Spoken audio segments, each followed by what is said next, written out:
Ini gugatannya sudah selesai, tinggal menunggu konfirmasi dari Ruben, tapi karena Ruben belum memberikan konfirmasi, kami belum jalankan, dan kami harus menunggu sampai ada konfirmasi. Apakah nanti dikonfirmasi sebelum dia kembali dari umroh atau setelah kembali dari umroh, kami menunggu saja.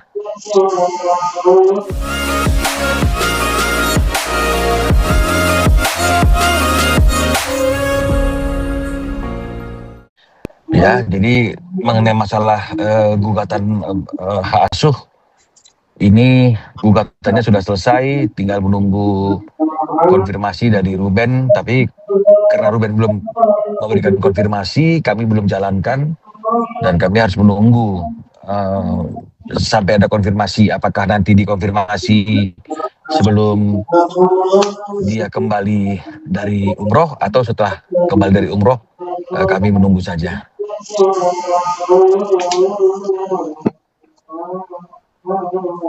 Baik, Bang, maaf. Apakah baik yang lain kalau mau tanya silahkan. Bang Minola, boleh izin dong Bang, kemarin perihal Recording in progress. Perihal apa? perihal kemarin kan Sarwenda yang ke KPI dipanggil ya, mungkin dari respon Ruben sendiri mendengar terkait dia ke sana mengajukan permasalahan nafkah sama anak, gimana Bang mendengarnya? Mungkin ada respon atau seperti apa Bang sampai saat ini? Karena kami belum berkomunikasi, seperti yang tadi saya sampaikan bahwa belum berkomunikasi selama Ruben melaksanakan ibadah umroh, tentu kami juga tidak tahu ya apa yang menjadi responnya atas kedatangan S serta kuasa hukumnya di KPI beberapa waktu yang lalu.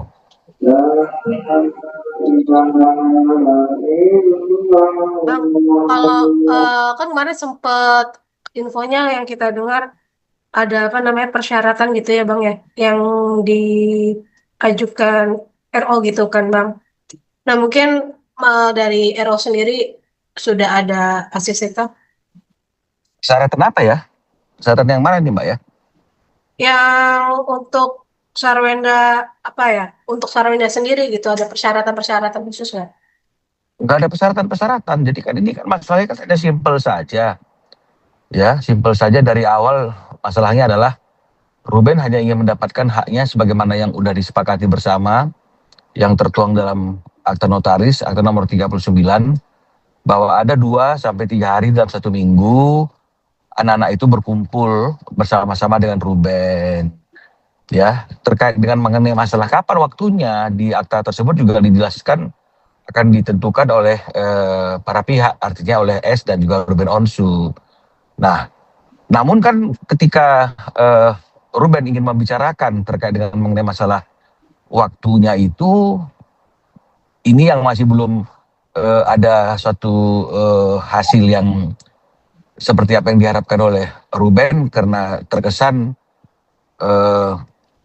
tidak ada keinginan, ya patut diduga tidak ada keinginan bagi S untuk membuat anaknya itu mendapatkan waktu bersama-sama dengan ayahnya. Ya kan beberapa kali kan juga dia memberikan statement anak-anak sibuk banyak kegiatan kan begitu. Jangankan ke Ruben, ke media kan juga S juga menyatakan hal yang seperti itu. Ya, jadi inilah yang menjadi persoalan dari sejak awal gitu loh.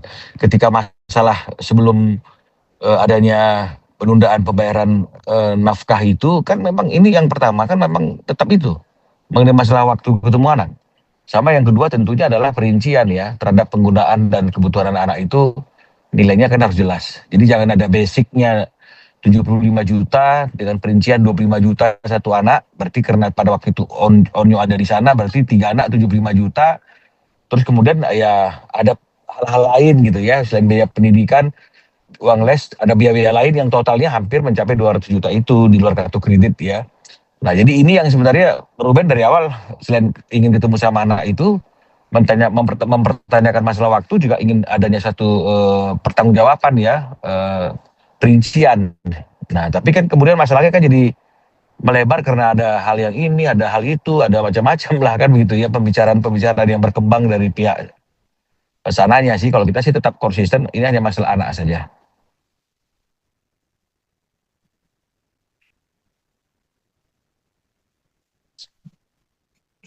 Bang, gimana nih Bang? Ada Jordi Onsus juga tiba-tiba nimbrung di kasus ini.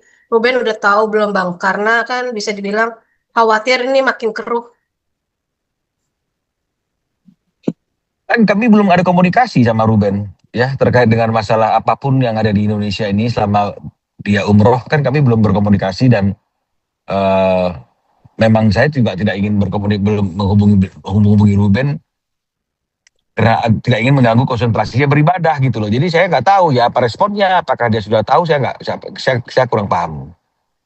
Ya kalau mengenai masalah akan makin memperkeruh, ya saya kira kalau semakin banyak orang yang nggak berkepentingan mencoba menilai, mencoba menjustifikasi persoalan ini, dan kemudian melebar bukan kepada titik inti persoalan, yaitu adalah waktu yang sudah disepakati agar anak-anak ini memiliki waktu berkumpul bersama ayahnya 2 sampai 3 hari dalam 1 minggu, ya pasti masalahnya akan makin keruh dan akan makin melebar. Dan saya nggak tahu apakah ini adalah satu strategi untuk membuat masyarakat atau membuat kita jadi lupa terhadap masalah utamanya, sehingga kita disibukkan dengan masalah-masalah yang lain yang baru ditimbulkan. Ya saya nggak tahu juga, tapi yang pasti kami tetap konsisten ini berkaitan dengan masalah anak, hak anak untuk bertemu dengan ayahnya dan juga hak ayah untuk bertemu dengan anaknya. Dan tentu karena sekarang kita sudah ke KPAI membawa masalah dugaan adanya eksploitasi terhadap anak, ya ini juga akan menjadi satu pokok pembahasan yang menjadi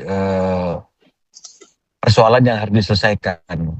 Saya kira ini yang utamanya. Kalau hal-hal yang lain itu kan hanya merupakan aksesoris saja ya, hanya kembangan-kembangan agar kita tidak fokus kepada masalah anak itu. Tapi kami tidak pernah terpancing untuk mau menanggapi, mau membahas secara mendalam hal-hal yang menyimpang dari masalah pokoknya. Silakan saja mereka misalnya mau melebar ke sana, melebar ke sini ya, tapi kami tetap bicara tentang hak anak untuk bertemu dengan ayahnya dan hak ayah untuk bertemu dengan anaknya. Karena apapun juga persoalan yang ditarik-tarik, masalah masa lalu, mengenai masalah debt collector, masalah KPR, itu semua tidak bisa membuat Ruben kehilangan haknya untuk bertemu dengan anaknya dan berkumpul bersama dengan anaknya, dan juga tidak menghilangkan hak anaknya untuk bisa berkumpul bersama dengan ayahnya. Apalagi dari sejak semula kedua belah pihak dengan sadar telah membuat suatu kesepakatan yang ditandatangani bersama di hadapan notaris. Ya, jadi artinya jangan melebar ke sana, melebar kemari untuk mengeliminasi haknya Ruben untuk bertemu dengan anak, berkumpul dengan anaknya. Saya kira itu tidak akan pernah berhasil. Bang, Bang, untuk sejauh ini sudah ada update belum Bang terkait pertemuan atau diubah atau udah ada kan belum? Tidak ada update apapun, tidak ada update apapun. Jadi artinya kita masih menunggu apa yang akan terjadi di tanggal 11 ini. Tapi perihal ke KPI itu, Abang mungkin sebagai pihak dari Ruben merasa kaget gak sih Bang terkait dia mengadukan soal hak nafkah itu Bang? Enggak kaget, enggak kaget. Kenapa mesti kaget? Iya, Seperti yang saya katakan, itu kan lembaga negara yang siapapun boleh untuk membuat pengaduan. Kalau dia merasa bahwa ada hak anak yang dilanggar berkaitan dengan masalah uang nafkah, ya silakan saja. Dan saya harus mengulang bahwa hukum itu kan sebab dan akibat. Kan tidak mungkin ada akibat tanpa ada sebab. Nggak mungkin ada asap kalau nggak ada api. Kita tahu kan, dan sudah buktikan bahwa selama bertahun-tahun itu Ruben komitmen untuk membayar semua biaya, bukan hanya biaya anak. Ya, nilainya juga sangat fantastis gitu loh. Ya, tapi apakah Ruben mendapatkan haknya untuk bertemu dengan anak? Tidak gitu loh. Jadi kalau misalnya kemudian dia menunda, ya kenapa menunda? Ya pasti karena ada alasannya. Kalau dianggap itu sebagai satu pelanggaran, bagaimana kita menganggap itu satu pelanggaran karena semuanya sudah diatur dalam perjanjian, dan perjanjian itu menurut Ajas Pacta Sunt Servanda adalah undang-undang bagi para pihak yang membuatnya, mengikat bagi para pihak yang membuatnya. Bahkan ketentuan undang-undang pun dapat dikesampingkan ya oleh para pihak yang membuat kesepakatan, karena itulah undang-undang baru bagi para pihak tersebut. Kecuali kesepakatan itu melanggar ketentuan pasal 1320 tentang sahnya suatu perjanjian. Tapi saya lihat bahwa perjanjian itu tidak ada yang salah.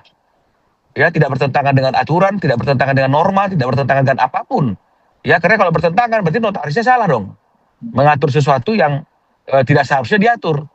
Nah, jadi dengan kondisi yang seperti itu, yang menjadi aturan hukum bagi kedua belah pihak ini adalah Akta 39 tersebut. Dan di situ sudah diatur dengan jelas tentang pengaturan waktu, berkumpul, dan sebagainya, termasuk nafkah. Nafkah juga di situ dikatakan akan didiskusikan dulu, terlebih dahulu. Ini nggak ada diskusi, tapi tetap dibayarkan. Diminta perincian tidak mau dikasih, anak juga nggak dikasih. Lalu kalau misalnya kemudian Ruben baru beberapa bulan tidak merealisasikan sementara apa yang menjadi kewajibannya dia karena tadi ada sebabnya, lalu gimana salahnya? Kalau memang kita menganggap bahwa itu salah, kita nggak adil dong. Hukum itu nggak adil dong. Tidak melihat semua persoalan secara komprehensif dari hulu sampai hilir. Bang, dari Ruben sendiri, cara dia melepas kangen itu dengan cara memposting bersama kenang-kenangan itu sebagai cara gak sih Bang? Karena dia memang kangen itu. Dia kan di ikon sudah pasti gitu. Sudah pasti artinya kalaupun dia memposting kedekatan dia dengan anaknya, memori-memori dia dengan anaknya, selain itu adalah sebagai suatu pertanda kerinduan kepada anak-anaknya, dia juga ingin membuat jejak digital gitu loh, bahwa dia tidak pernah lupa sama anak-anaknya, dan momen-momen bahagia itu akan terus dia ulang, terus dia putar, terus dia posting, sehingga anak-anaknya tahu betapa dalam rasa rindu ayahnya kepada mereka. Bang, kalau untuk dari Ruben sendiri ataupun Abang sendiri itu sudah mendapat undangan dari KPAI belum sih Bang? Kapan waktunya? Bukan kami yang diundang dulu. Yang harus ditanya itu, apakah setelah pengaduan kami itu, apakah pihak mereka sudah dapat undangan untuk diminta keterangan oleh KPAI, bukan kami. Jadi gini, kalau dikatakan bahwa mereka kan mengatakan mereka lebih dulu mengadu toh. Iya Bang. Nah, tapi kami ketika kami bertemu dengan ketua KPAI dan juga semua pihak yang ada di KPAI termasuk bagian pengaduan, mereka tidak pernah menyampaikan kepada kami bahwa mereka sudah menerima pengaduan terlebih dahulu. Harusnya kalau memang misalnya kita mengadukan untuk sesuatu hal yang sama, ya harusnya mereka mengatakan, oh iya kami juga sudah menerima aduan, kan begitu toh. Tapi tidak pernah ada kan kata-kata seperti itu. Sampai hari ini pun KPAI nggak pernah mengatakan kan bahwa mereka sudah terlebih dahulu menerima aduan gitu. Nah, kalau sekarang misalnya mereka mengadu, curhat gitu misalnya, ya sah-sah saja gitu loh.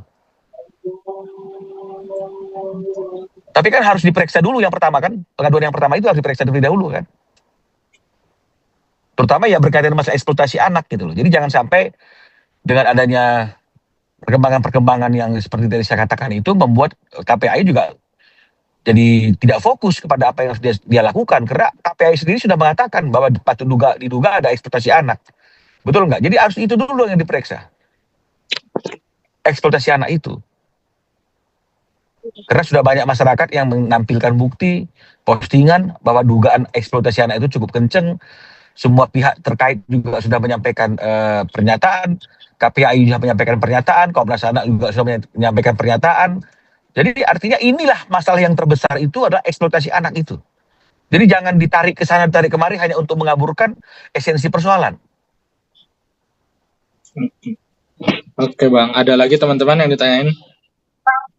Kalau untuk dari tadi kan Abang menyebutkan di tanggal 11, maksudnya apakah itu tanggal 11 itu pertemuan antara Abang dan Sarwenda atau seperti apa Bang? Ya kalau namanya diundang, ya yang diundang itu adalah kami sebagai kuasa hukum dan juga Ruben Onsu. Berarti pertemuan itu kan antara kedua belah pihak kan, antara pihak yang mengundang dan yang diundang. Kan nggak perlu dipertanyakan lagi itu.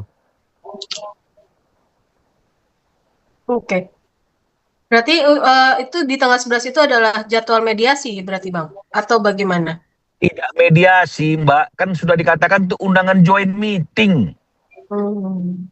Bukan mediasi. Kalau mediasi siapa mediatornya? Berarti untuk nanti Ruben berarti siap ketemu dengan Sarwenda ya Bang, kalau memang nanti dipertemukan? Belum dapat konfirmasi dari Ruben, ya bahwa apakah dia bisa hadir atau tidak bisa hadir. Tapi dia sudah tahu ada undangan itu. Atau mungkin kalau memang itu hanya kalau memang misalkan Ruben tidak bisa berarti bisa jadi nantinya cuma kuasa Tunggu hukum. aja Mbak, tunggu aja tanggal 11-nya. Kenapa kita mesti berandai-andai? Ini kan masih akhir bulan aja belum. Kan begitu. Tunggu aja nanti pada tanggalnya pasti akan ketahuan. Soal gugatan anak itu sudah ada ini Bang, rencana update terbaru. Kan saya sudah katakan, gugatannya itu sudah selesai. Tinggal didaftarkan. Tapi secara etika, profesionalisme kan saya harus tetap menanyakan Ruben apakah ada yang mau ditambahkan, apakah dia berubah pikiran atau seperti apa, kan begitu. Oke. Nah, persoalannya kan ini kan Ruben kan udah terlanjur umroh kan. Iya. Oke. Nah, dokumen ada di dia gitu loh. Jadi kalau misalnya kemudian dia merasa dia ingin mensegerakan itu dan tanpa harus dia kembali ke Indonesia dia katakan daftarkan, ya kita daftarkan. Tapi kalau enggak kan berarti saya harus sabar lah menunggu sampai dia sampai di Indonesia setelah melaksanakan ibadah umroh. Oke, berarti bisa dibilang ini tinggal nunggu persetujuan dari Ruben, dari Abang sendiri sudah siap dengan berkas bukti dan Iya, ya karena kan memang saya katakan kan tidak ada perubahan apapun.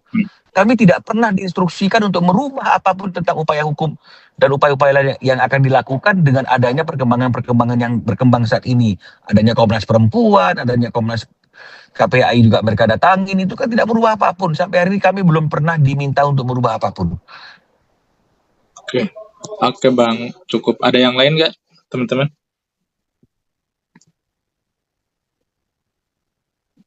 Ada yang lain teman-teman? Cukup ya? Cukup. Nanti jangan dikejar lagi. Oke Bang. Oke, terima kasih ya. Baik, terima kasih ya Bang.